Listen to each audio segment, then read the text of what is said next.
My friends, it's time to say goodbye to the yellow ray density. That is the third density, the density of choice. How shall you prepare?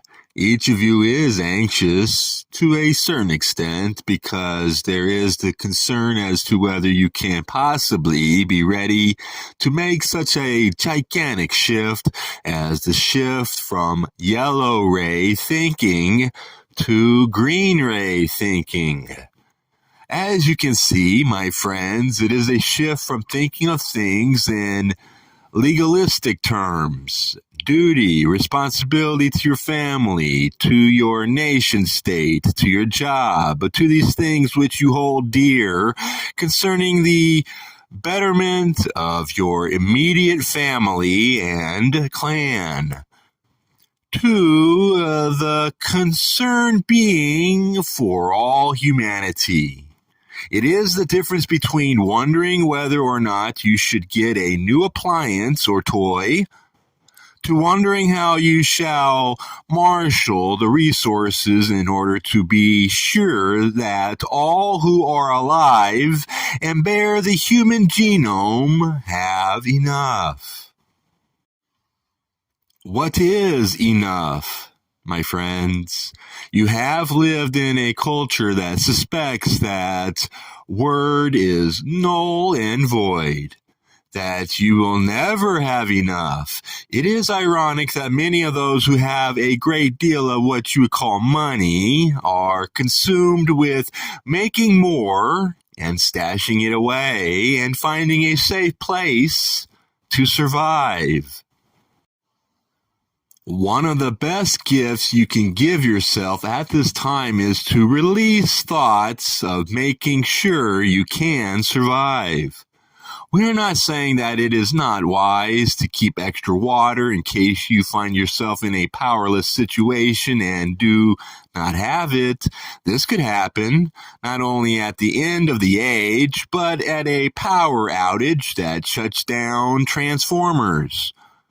We are simply saying that if you save the world's goods and defend them against those who would want them, you make all those who are your other selves into your enemies.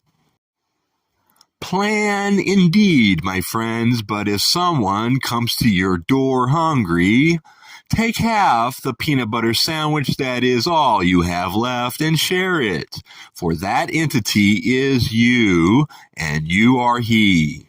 Do not concern yourselves with tomorrow. In the Lord's Prayer, which this instrument and the one known as Jim say twice a day, every day, which we feel is one of the most balanced prayers ever offered, the request is to have enough for today. Give us this day our daily bread. Tomorrow you may pray that prayer again. Keep it simple. Stay humble with that which you need to survive, and realize that if you do not survive, you shall drop a physical vehicle. If you cannot sustain yourself, then it is time for you to drop that physical vehicle and move on to the steps of light. You are not under any pressure to survive except according to your concern and your fear about the process of dying, and about those who are perhaps dependent upon you. Nevertheless, the hallmark of those who live in the open heart is to know that all is well. By faith alone can you ever know this. The human side of you, the brain of the mind, cannot ever see the truth of this statement. All is never well, whether it is a hangnail or the end of a continent as we know it, whether you have an earache or whether Vesuvius erupts and destroys 4,000 people. There is always something to disturb the tenure of your peace. And so you cut up your peace, you destroy your quiet, and you do not know how to find the door to your inner room, to your heart. Therefore, let these concerns mature and ripen, and as you see that there is something logical and simple to be done, like saving some water against an emergency, do so, but do not allow that action to take on the heavy energy of fear. My friends, you came into this incarnation to learn, and each of you has a pretty full plate, shall we say. Your semester hours have stacked up. Nobody's only taking 12 hours. Everyone is going for a 15-hour semester, an 18-hour semester, and some people are working on 21 hours this particular semester of your tenure in this school of souls. That is, third density on planet Earth. We commend you for wanting to learn so much. Learn as you can and as you will, but do not demand of yourself that you achieve anything measurable, for it is the keys to unknowing that will serve you in these later hours, not the keys of knowing. When your chief lessons come around again, as they will, work on them as you can. Recognize them as the gifts that they are, but do not let your peace be disturbed. For your gift at this time, my friends, is to gaze at the chaos and respond in peace. To gaze at the hostility and respond in compassion. To listen to those whom your intellectual would call idiots, take over the public airwaves and respond with a smile. You are not the boss of anyone. You do not have to correct anyone. Let the world wag. Look to your inner tuning. Look to how you are living your life. Examine it for things that truly count, are truly important to celebrate. The dawning of a new heaven and a new earth. Find your joy and find your laughter. Find that place within you that loves yourself and accept yourself, because that makes of you a co-creator that will love others and accept others.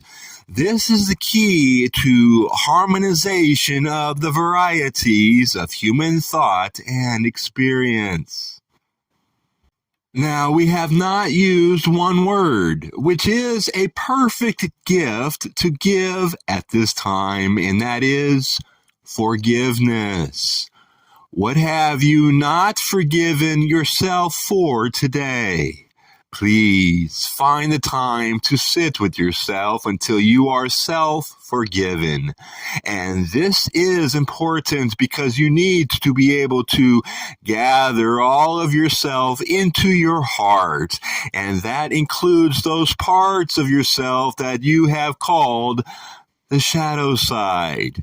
You are your own savior in that just as you are part of something greater, part of a spiritual clan of those who have come to this planet in ways to help.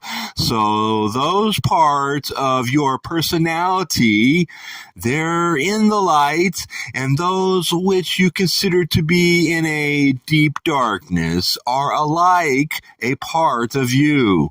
And in order to be heart whole, you need to cradle yourself and to heal yourself of that feeling of brokenness of which this instrument was talking of earlier. Therefore, my friends, turn your minds from how to respond to a possible future cataclysm and towards becoming ready to meet this moment with an open heart. Meet this moment with an open heart. This is your greatest gift to yourself, to your loved ones, and to the planet. Now, that shows up in different guises for everyone. It is not that you mean to wear the mask or to don the costume, but it is impossible to express your true self, which is unconditional love. Each of you has ways of presenting the self to the selves about you that you have learned, sometimes painfully. Work for you, that's all right. You do not have to change your behavior. If you change your thoughts to those of love and laughter, acceptance, compassion, and understanding, your behavior will take care of itself. There are those of you who wish badly to help the nation-state to become a better one, a truer one which vibrates more in resonance with its original intention. For you, this is appropriate.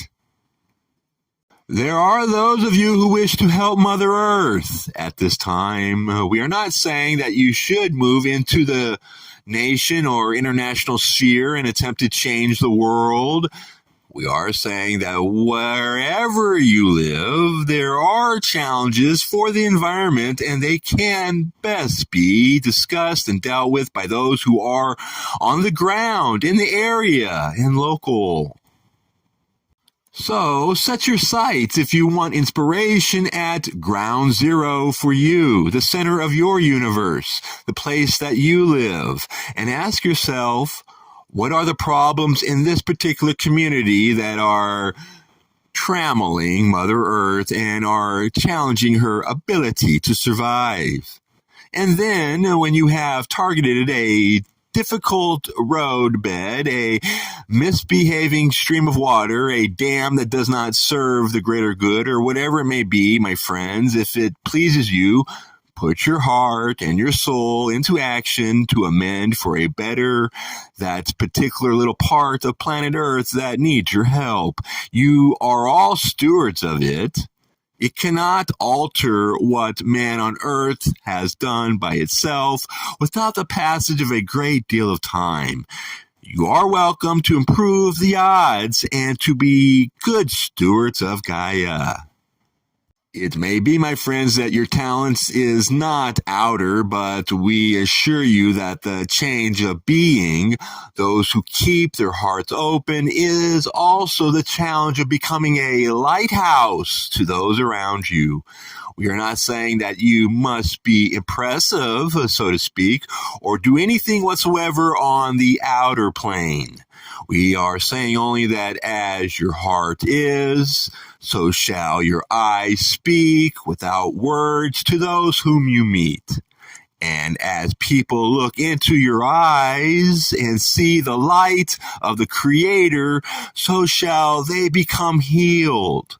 All of you at this time are great healers by your love. You need do nothing outer in order to be absolutely essential at this time.